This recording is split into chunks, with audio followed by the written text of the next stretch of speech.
Luke is huge on inflammation, body recovery training. He's obviously a world champion fighter, world class, still in the best shape of his life. That's why he's still able to compete. One of the main reasons why I love having Luke here, besides he brings a bunch of chicks because he looks good, is that Luke understands the body. He understands training, the mentality of what it takes. He still trains and spars 7 days a week, no days off, always running around the town. Luke, can you break down to me, like you were talking earlier about how basketball training, skating, like fighting, like training is very important no matter what sport you're at that level. Like how do you train and stay this healthy at this age? I think every sport's a little different, but I mean, there's still relative things that have crossovers. It's just taking care of your body is obviously the number one thing. And I mean, skateboarding, it's like, for fighting, I want to be heavier because I like heavy. I'm a very heavy-footed person. Like surfing and skateboarding, I was always like, I couldn't skate. Your center of balance is so off unless you're like really light and agile and you had the hops. You know, I think basketball is maybe an in between, but everything's like different of how you. It's all footwork is huge. I think for all of us. I mean, yeah, I always kind of grew up in like a surf skate stance, and I'm right-handed, but I'm a southpaw because I grew up surfing and skating goofy foot. So I just felt comfortable. That's why I taught myself how to fight as a southpaw. And I came up with my advantages through that. And so it's like my style was always just a little more flowy, a little different to that. Yeah, I always see P-Rod. I always see you doing these workouts now at the Mamba Academy. Yeah, but it's called something else now. Sports Academy. Sports Academy, my bad. So I always see you doing these workouts. What is it that you're doing to stay in shape at this age? So I've been working with my trainer since like 2009 or 10. And, you know, there was never, like, skateboarders were never like, had a training routine. It was just always like, just go skate, dude. Like, don't work out. You're not a jock.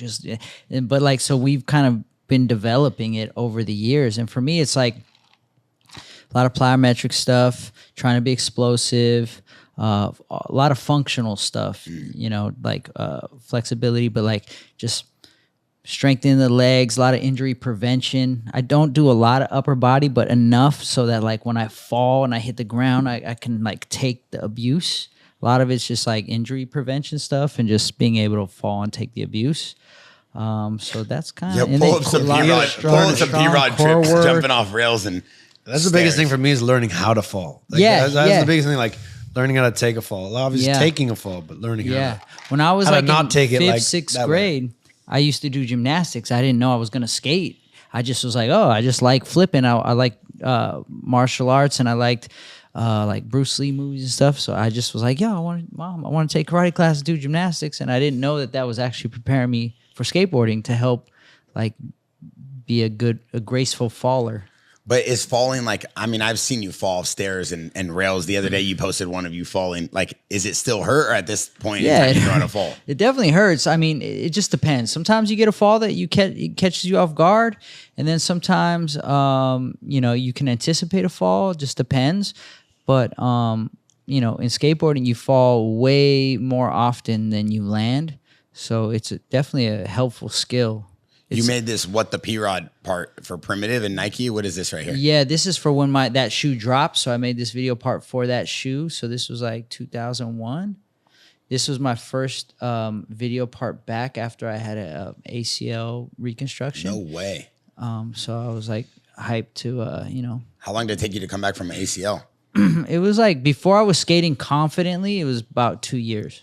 Wow. Oh, yeah, wow. It was a bad one. It was like the ACL, meniscuses, MCL, bone contusion. So it was like a pretty. I did a nice little number on my knee. I did it all at once. From falling? Yeah.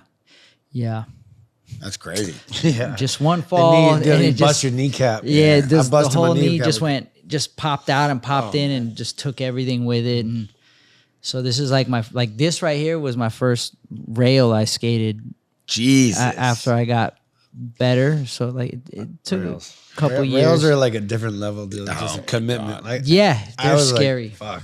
And like I never tried a rail. I was always ramp. I'm super mellow with rails. Like I'm not very progressive with rails, but I do like to get a rail in here and there. But the stuff that guys are doing now on these rails, like I'm like I can't even understand it. It's like a different language. Break it down for me. You know, Nija, Jamie Foy, these type of guys, Ryan DeCenzo, like the shit that they're willing to skate, like every single day, they're willing to like, today could be my last day on skating. Yeah. You know, like the commitment down these big stairways, down the things, you're like, what? Yeah. And It's like landing. There's no room for error. Like either you like your career's over or you make it. Yeah.